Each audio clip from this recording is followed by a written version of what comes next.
নমস্কাৰ আপোনালোক সকলোলৈকে আমাৰ পৰিয়ালৰ তৰফৰ পৰা জনালোঁ ৰাখী বন্ধনৰ বহুত শুভকামনা। আজিৰ দিনটো আপোনালোকৰ শুভ হওক, মংগলময় হওক তাৰে কামনা কৰিলোঁ। আৰু এয়াৰ লগতে দেখিছে নহয়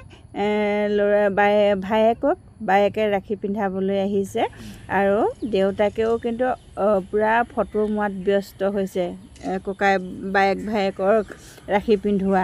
আৰু তেতিয়াহ'লে ব'লক ইয়াৰ আজিৰ দিনটো কেনেকৈ আৰম্ভ কৰিছোঁ ৰাখি বন্ধন হিচাপে তাকে অকণমান আপোনালোকক দেখুৱাওঁ আৰু অকণমান আপোনালোকলৈ বুলি ভিডিঅ' আকাৰে ধৰি ৰাখিলোঁ। শুভ দুপৰীয়া জনাই মই স্বপ্নাই মোৰ স্বপ্না বৰদলৈ নতুন এটা ভিডিঅ'লৈ আপোনালোক সকলোকে স্বাগতম জনালোঁ। আৰু এয়া একেবাৰে বনাই থকাৰ পৰা আপোনালোকক লগ পাইছোঁ। পিঁয়াজ, আদা, নহৰু সকলোবিলাক দিলোঁ, দি পেলাই ইয়াতে সোৱাদ অনুসৰি নিমখ দিলোঁ, নিমখ দি অকণমান লৰাই ল'লোঁ। লৈ ইয়াতে এতিয়া ৰঙৰ কাৰণে হালধি ব্যৱহাৰ কৰিম। আৰু এতিয়াই মই পটককৈ মছলা ব্যৱহাৰ নকৰোঁ, যিহেতু নাতি পোৱালিটো আছে সিও খাব। আৰু তাৰ কাৰণে আগতীয়াকৈ মই বনাই থৈ ল'ব লাগিব, তাৰপিছতে হেৰি কৰিম। আৰু আধা চামুচতকৈও কম অকণমান জলকীয়া গুড়ি ব্যৱহাৰ কৰিছোঁ। আৰু ভাবিলোঁ আজি বনাইছোঁ যেতিয়া ৰেচিপি এটা আপোনালোকলৈ সম্পূৰ্ণ আগবঢ়াওঁ বুলি পেলাই।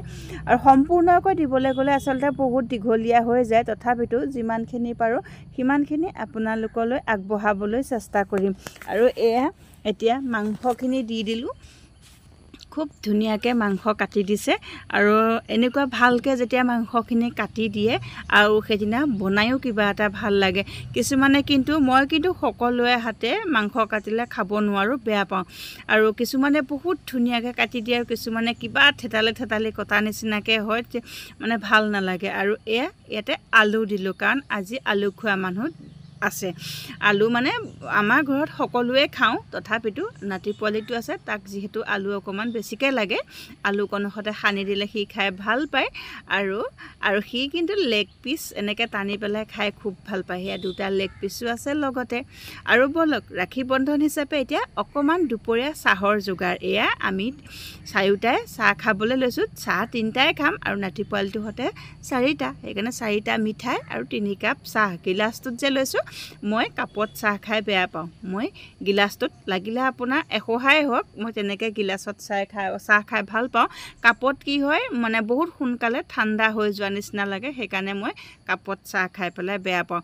আৰু এতিয়া লৰাই আছোঁ। ইয়াত আধা চামুচতকৈও কম কিন্তু মই জলকীয়া গুড়ি ব্যৱহাৰ কৰি থৈছোঁ। আৰু এইফালে অকণমান দাংবডি ভাজি বনাই লৈছোঁ।